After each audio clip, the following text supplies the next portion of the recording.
what was going to happen, but I sense a lot of anger in your lyrics. Honestly, not me. I wrote the song, and I'm yeah, I'm not racist. I'm not a policeman, but I did. I don't know. I've seen the evolution of both Me Too and Hands Up and Time's Up. Um, Black Lives Matter. Black Lives Matter wasn't a thing when I was in high school, or you're the same age as me. Mm-hmm. I guess it's a little bit different for, you know, regular college age students right now. But I need to get some headphones going. But no, I mean some of those issues, they kind of create feelings of anger. So it's like understandable.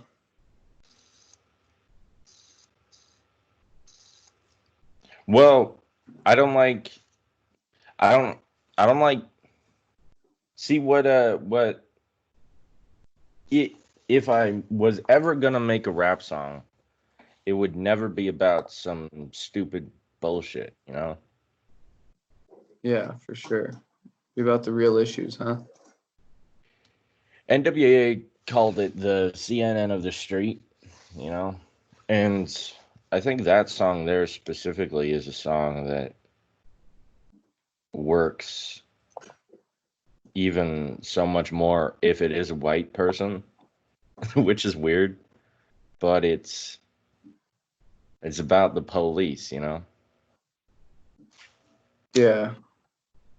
Um, yeah, I mean it makes me think of this guy in Georgia who got shot to death recently.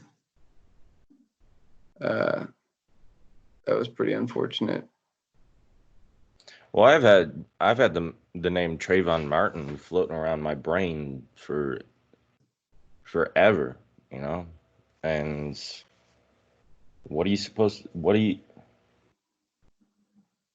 how do you use that? You know, how do you how do you use it to make something where there wasn't something before? You know, how do you? But I don't know. I honestly, I'm not a rapper. That I don't know. Well, the thing is like a lot of people they have time to do things that they've never done before and be creative during this whole you know quarantine thing. So um, props for stepping outside your comfort zone. Yeah, yeah. The other person I sent it to was Jasmine Washington, the president of the board. That nobody's told me if it's good or not though. Is it is it is it actually, would you call it a rap song?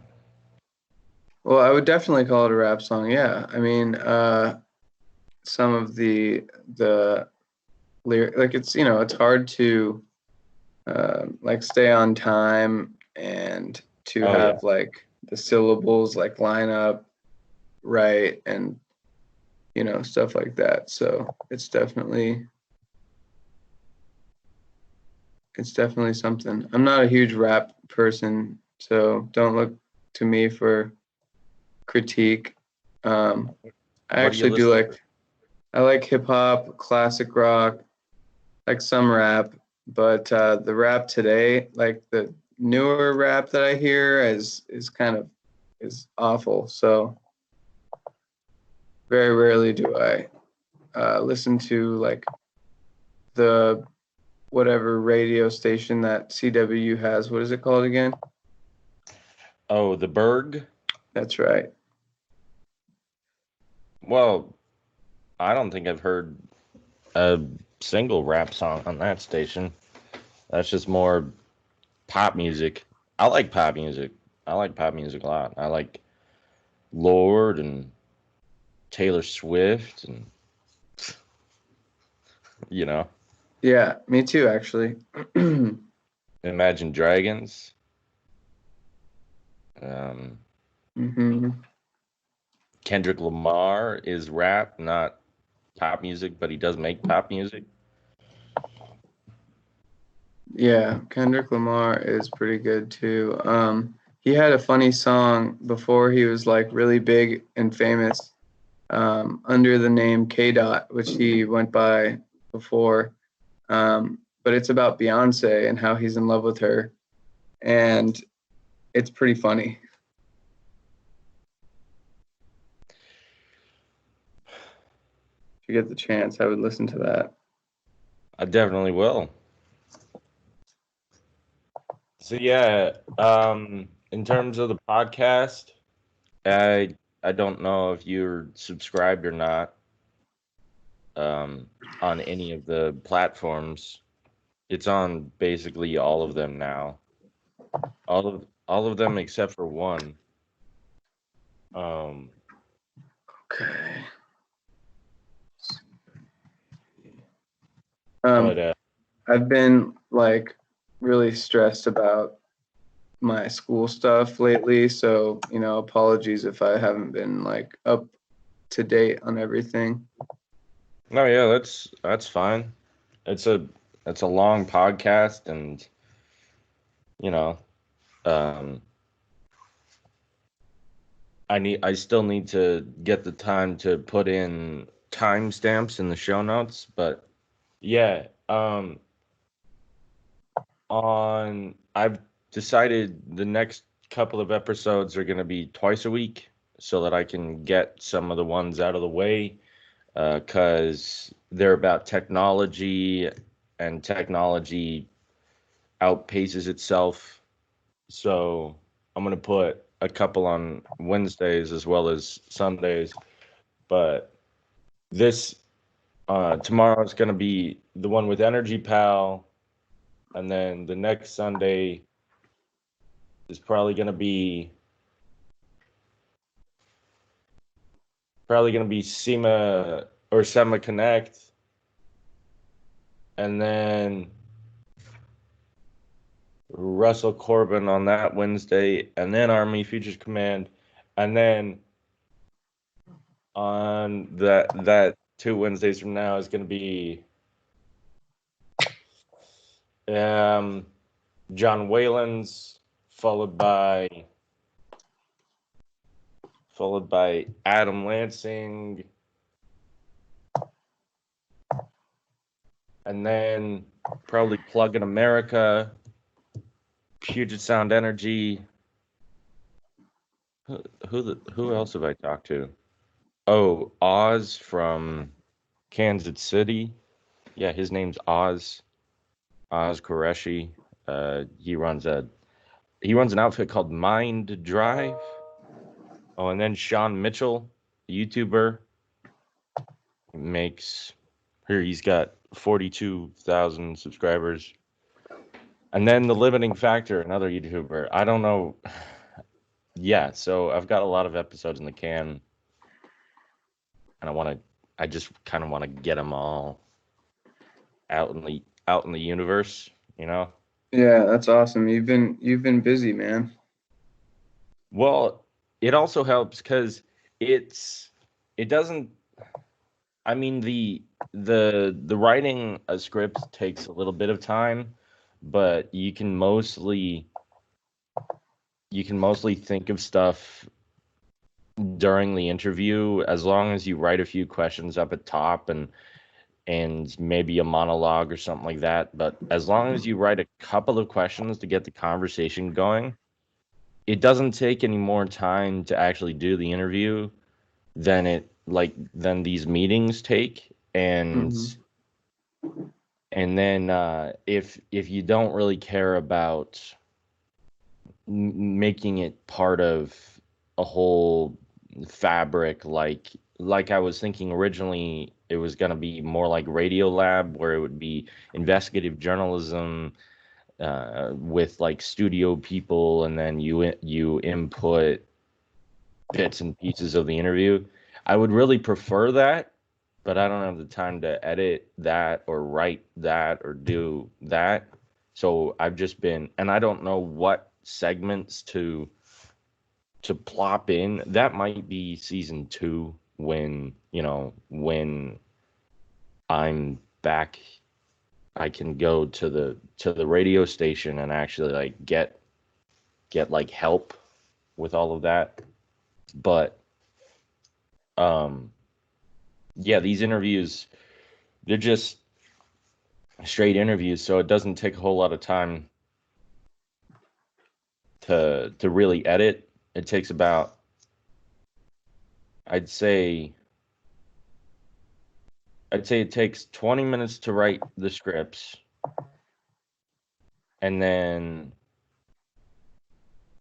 of course, as long as we talk, it's probably an hour and a half for most of the people, and then it's about 3 hours of editing, maybe 4 for the episode. So yeah, it doesn't take very long, but Well, that editing is quite cumbersome. I mean, that's a few hours, 3 or 4 hours, you said.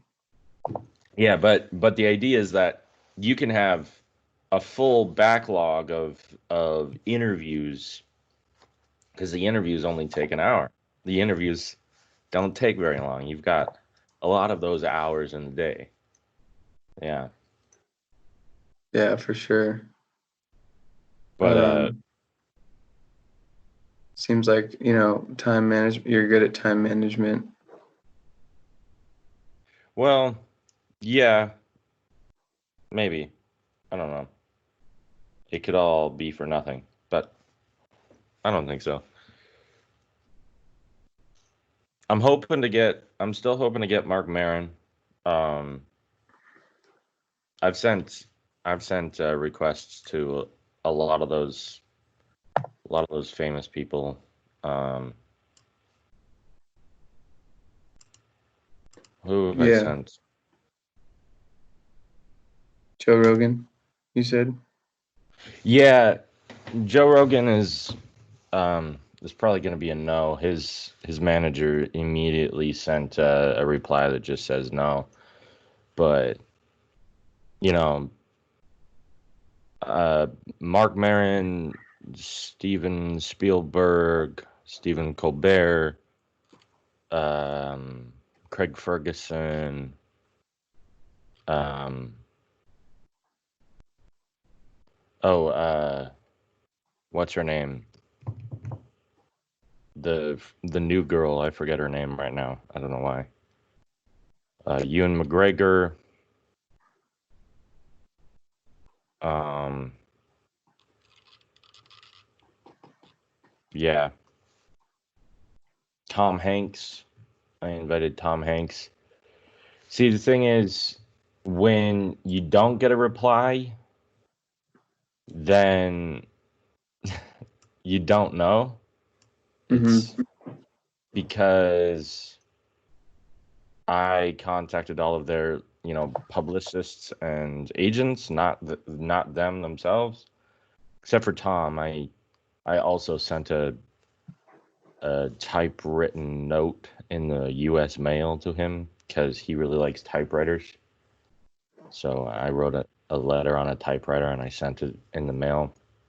But for the you not to get a response, it means they might still be considering it, but they might not, you know.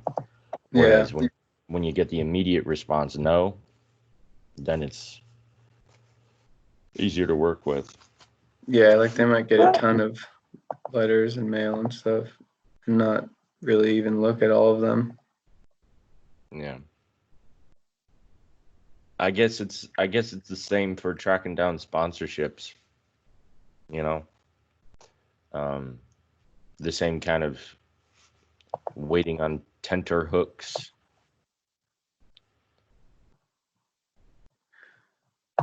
Yeah, So, which I've still been compiling a list of people to email.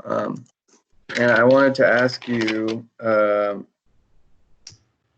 so I think Damon Fritz, you said, is already in the loop, right? Because he's the one who made the cat car, or what is it? uh, Batmobile? no, he made the suspension. Uh, he so the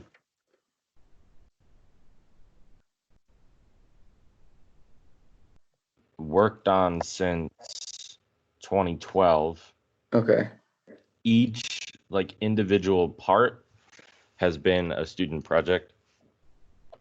Right on. Um, like the carbon fiber body panels was one student who did that, and then the orange uh shocks, not shocks, but coilover shocks.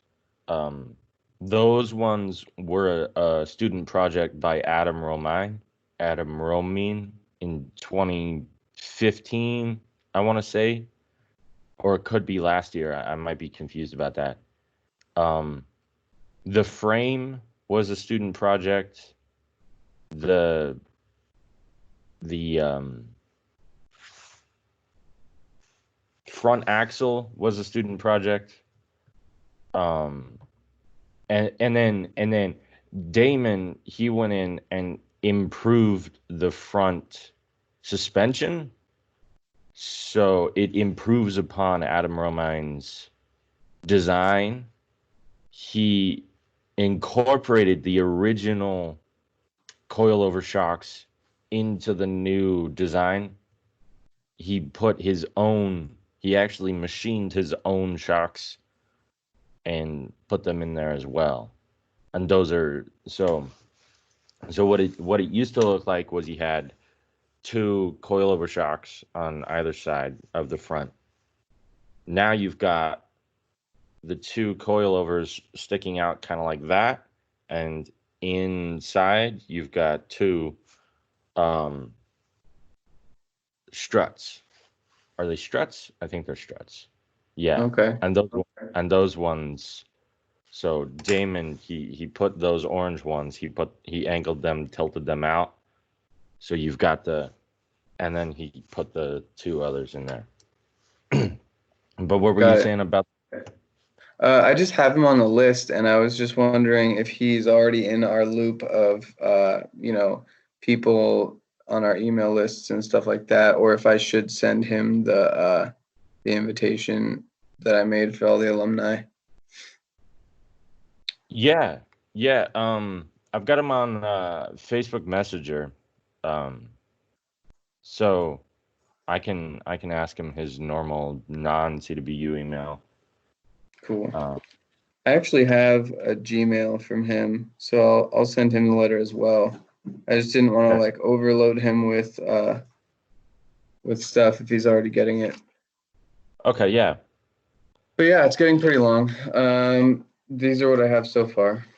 Oh wow, that's that's really cool. That's So, actually that's really cool, man. yeah, and then I have just other engineer type people that I'm going to email too. Yeah.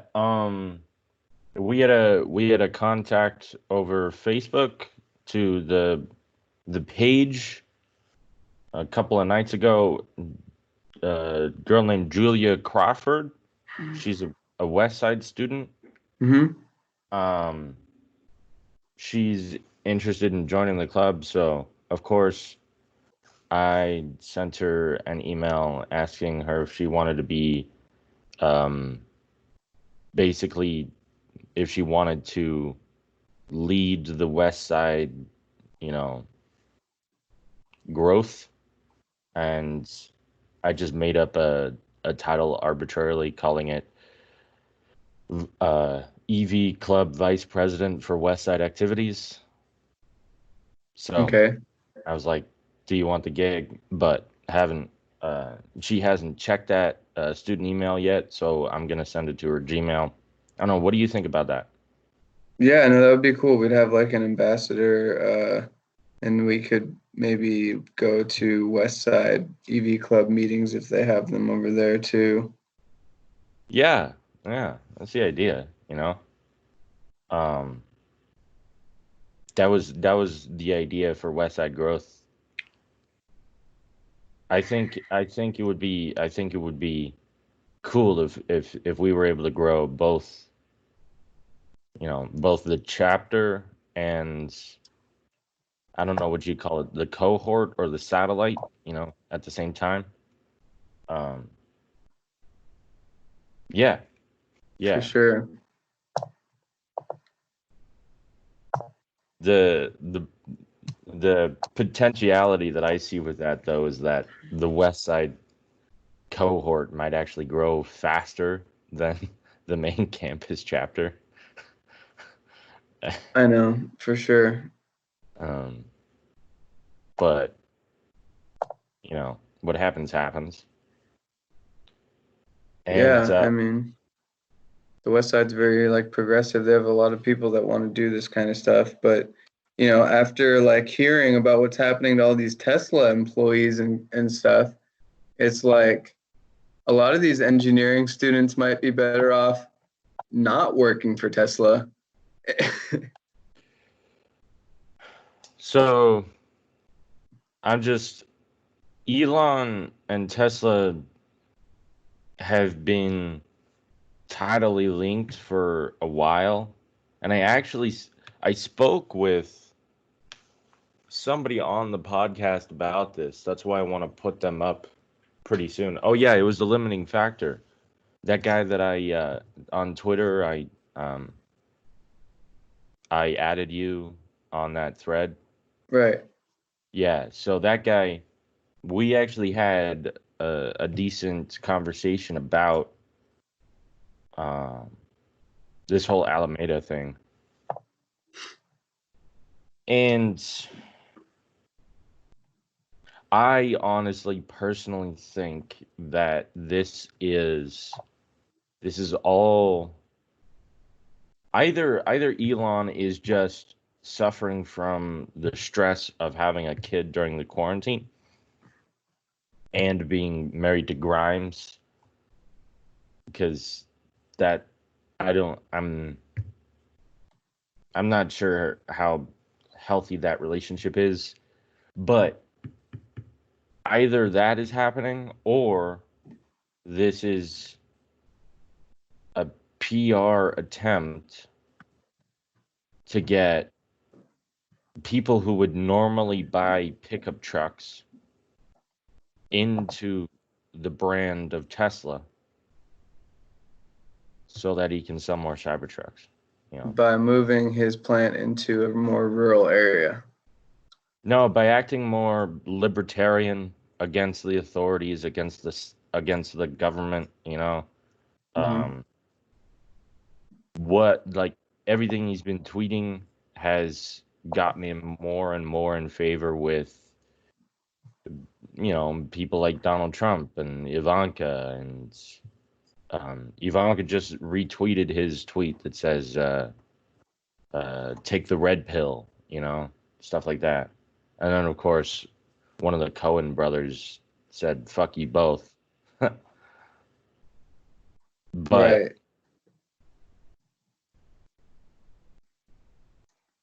yeah, Well, that's a huge market to tap into, and I think he's got his work cut out doing that. But I also don't think that he ever was like super left wing to begin with, because he's like a millionaire from South Africa who hates, who all those people like hate black people and probably have right wing views.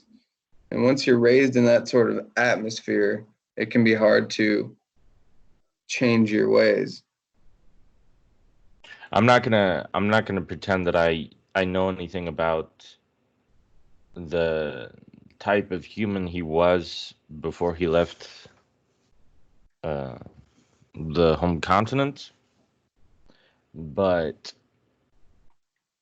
I do know uh, white people in South Africa.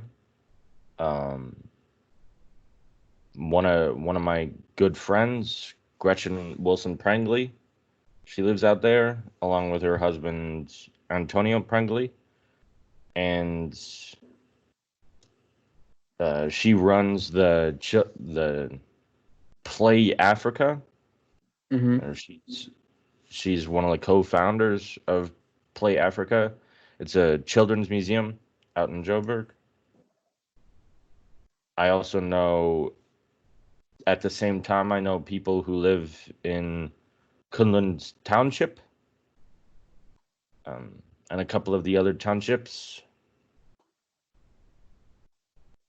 It's you can't just throw a dart and say this person is obviously a bigot.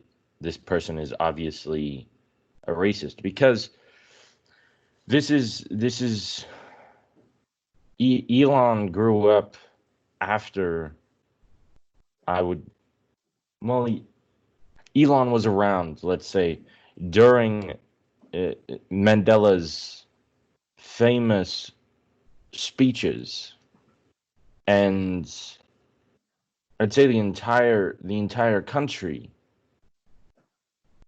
during that time, they stopped and they just listened to the words that were coming out of his mouth. And I don't see how anyone could be unaffected or unmoved or unchanged by both the actions and the words of Mandela. He because he could have, of course, and everyone would have accepted it if he had gone on a rampage and started imprisoning and convicting and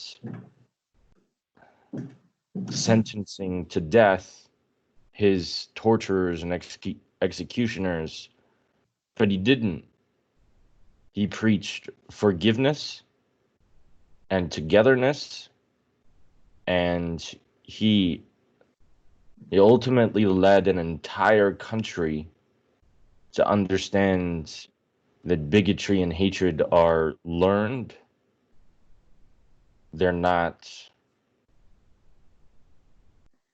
inherit. They're not genetic. They're they're taught. You know. Hmm. Um, so using that as context, I'm not sure how I would define Musk's youth in South Africa. Right. Well, the important thing is that now he's talking about moving his facilities to like more rural areas, which would further strengthen the marketing ploy to electric cars and well, to sell electric trucks, which is a huge market. But I just don't see it really happening unless these new million-mile batteries, which I put on the agenda, can really like make an electric truck tow something for 300 or 400 miles at least, you know? Well, yeah. So that's a two-parter. The first, he's not moving to a rural area. Whatever he does, he's not going to move to a rural area. He's been talking about Austin or um, another city in the middle of the country, right? It Okay. it be, it began with a tweet that said, we're gonna put a gigafactory in the middle of the country," and I was like, "Oh, that means Omaha or Iowa or someplace like that in the actual middle of the country, Kansas, somewhere that is desperately rural. But no, what he meant by that was probably Texas or Nevada, which isn't really the middle of the country. It's just further that way. Mm-hmm. Texas is kind of the middle of the country, but the not the upward middle. It's still a huge city, Austin, Mm-hmm. and Austin would make sense for an HQ2. Everyone says it would. Um, so that's probably where it's going to be. The other thing about the batteries and whatnot. Uh, I don't know if you know what a gigafactory is. A gigafactory is a battery manufacturing plant for Tesla, but it's not just a Tesla term. He coined the term, or Tesla coined the term, but other companies have used the word. And what Elon said back in 2016, I don't know if you've seen the movie with Leonardo DiCaprio, Before the Flood, but he's talking to Leonardo DiCaprio. He says, one of these gigafactories, if you had 100 of them on the planet, you would solve the world's energy crisis. Right? Um, and then Interesting. all you'd need, of course, is the renewable sources. But these would solve remittancy, remittancy in all renewables around the world. The word terafactory now is being used though, and terafactory is the larger version of a gigafactory. And instead of 100 gigafactories that would be needed to solve the world's energy crises, it would be 10 terafactories. Um, So do you think that Tesla, or Musk in particular, actually intends to try to solve the world's energy problems? I think that's been their mission. Their mission is is again very closely aligned with Elon's, but at the moment, Elon has four missions: solve the energy crisis, move to electric cars, get to Mars, and get ready for robots being everywhere. Right. So is that going to be like iRobot, where it's going to get No, so smart with supercomputers that they will like learn how to, rule shit? his future, if we're gonna go in that direction using Neuralink, his future is that we have chips uh, in our own brains, and before it becomes like Terminator or iRobots, we actually will be able to interface with technology and communicate at that quantum level with the machines without even words. Um, and the idea is that if we interface with the machines, we'll be able to construct a more accurate dialogue, um, stuff like that, and that future will possibly be avoided. In the meantime, Neuralink is already uh, solving muscular problems in patients because you're attaching electrodes, or you're attaching electrodes to the nervous system, little wires. With Neuralink right now, what it is you drill these really tiny microscopic holes through the skull, and then you shove a little wire in there, and you connect that wire to the neuron,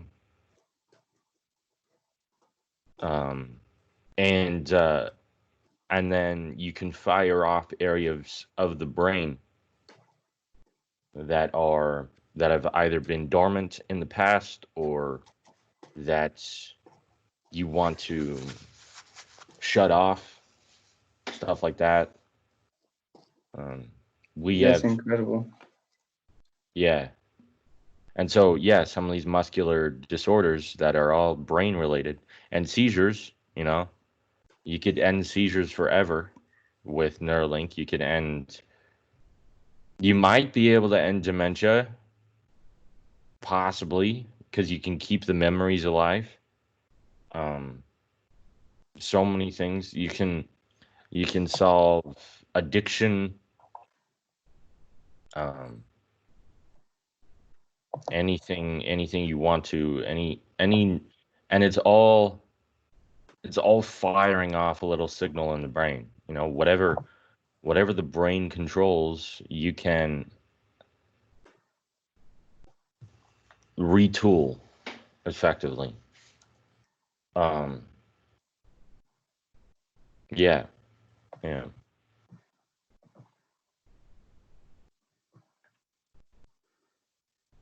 Interesting. Um, that would be I'm actually helping someone with muscular dystrophy right now, and that would be incredible to like his whole family because he and his sister both have it. Yeah, yeah. Another way that I might look at Elon right now is that he's so focused on trying to save the world that he doesn't understand that his actions might be having these consequences, eh, if that makes sense. Mm-hmm. And that's what most of the Tesla fan base is thinking right now. I think it's more a PR stunt to get people to buy the Cybertruck, but his fans are like a cult, I'll say. And I talked with Jordan about that as well. Jordan is the guy from the Limiting Factor. His name's Jordan Giesecke. Yeah, they can act like it's somebody somebody says one thing bad about Tesla. They write an article that has a negative opinion about Tesla. They'll fucking swamp that dude, you know. It starts with Third Row Tesla, the podcast, and then as soon as Third Row Tesla gets in on it, then it's Earl of Frunk Puppy, and then it's um, Tesla Life, and then Tesla Joy. All of these are real Twitter handles, by the way. They're good people. It's just they're part of the fucking Tesla bro cult. And Zach, there's a guy who's just called Zach with a Tesla. All of them, they just swamp this person on Twitter. And I don't like that. It's a mob. It's a mob. It's like, Yeah, I don't like Twitter because it's just like all negativity on there, and yeah, no, I agree with you on that. well, I love Twitter. I love Twitter for the very fact that somebody says to, you can talk to your friends, but you can also go and say at Steven at home, what did you think about this song? and he says, "Oh, I thought it was great," and then he does other stuff. At Stephen at Home is Stephen Colbert, by the way. And then Elon, what he does on Twitter, usually somebody says this would be a good idea, and if he sees the tweet and he's like, "Oh, I hadn't thought of that. Sure, let's do that." Like paint the Cybertruck black. The Cybertruck is black because somebody tweeted Elon, "I think we should have a black option for the Cybertruck." The Cybertruck recognizes traffic cones because somebody tweeted Elon, "You should recognize traffic cones."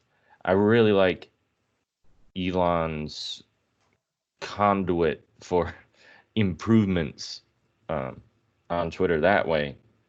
I think Like you should, instant feedback. yeah, I think you should also be able to send those up through a telephone tree through Tesla's actual company. I also think that Tesla should have, you know, some sort of PR person to handle all of the fucking mob to get them on track. Because I think Elon definitely encourages it. The other thing about Twitter, I I go what's on, you know, what is affectionately called African Twitter, and I talk to people in Somalia, and we talk about human life out there. What I remember the day that the Jazeera Palace Hotel was blown up. Um, the month before TEDx Mogadishu, and that was a sad day. But I saw a tweet from the hotel a month later said, "Hey, we're open for business." It's like, damn, seeing stuff like that from around the world. And then, of course, the famous tweet from Abbottabad. Uh, I don't know if you know about this tweet, but this is probably one of the most famous tweets in the world. There's this guy at like 3 a.m. in Abbottabad. He's like, "Why are there helicopters?" He's like, "There are helicopters here. What's going on?" Um, and of course, it was the Navy SEALs raiding Bin Laden's compound. But it was just Right.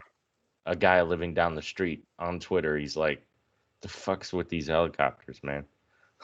Yeah, he was like live tweeting the whole time. I watched that movie uh, recently about Zero Dark 30 or whatever, and I guess whoever I was watching it with was telling me about that guy, and that's funny how technologies uh, have changed the world. It also, yeah, it definitely did change the world. It also led to the entire Arab Spring. Um, Twitter's responsible for the Tunisian Revolution, the Libyan Civil War, the Bahrain coup attempt. When you know the same thing happened in Qatar, Egypt. It's responsible for Tahrir Square. Um, I don't think Mohammed Al Sisi would be there if it wasn't for Twitter. I think Mubarak would still be in power. Um, and a lot of people say Al Sisi's worse. The Syrian civil war wouldn't have happened, and ISIS probably wouldn't have gained that strength. None of that would have happened if it wasn't for Twitter. I don't think. It could have happened through Facebook, but it it happened a lot faster on Twitter. Well, I could talk about this all day because it's really interesting, but I have kind of a pressing issue that I need to take care of. If I don't turn in this incident report, I'm going to get suspended from my job. So I have to do Okay. that really quick. Okay. But yeah, I put some stuff that we went over a couple weeks ago, just like that Michael Moore film that I still have to watch, the Sierra Club, the coal burning plants that make silicone and quartz. We discussed Xpeng, finding old racing team members, asking Volvo for a CAD file. And then I don't exactly know how to find those racing team members, but some of them are probably on the alumni list that I have already making. Yeah, that's gonna be it. Anyone who's worked on the projects, the Catmobile, anyone who's worked on those is probably gonna be one of the alumni, one of the racing team members. Yeah, Because honestly, I'm looking for the history of the club. I'm looking for how it evolved, who started it, what happened to it. Did it just kind of fizzle out and fucking flop over like a fish? I want to know what the history of the club is so that we have some legacy to work with, you know. Also, who was the person who got Johnson's Auto Glass to be a sponsor for the silver racing vehicle, all that stuff. I'd also like to know more about which companies were actual sponsors of these projects so that, we might be able to approach them again. yeah, That's, good idea. yeah, that's what I'm saying there. Cool, man. Well, keep it up with the music making. That's awesome. And we will chat soon, all right? All right, yeah. See you later, man. Have a good day. You too.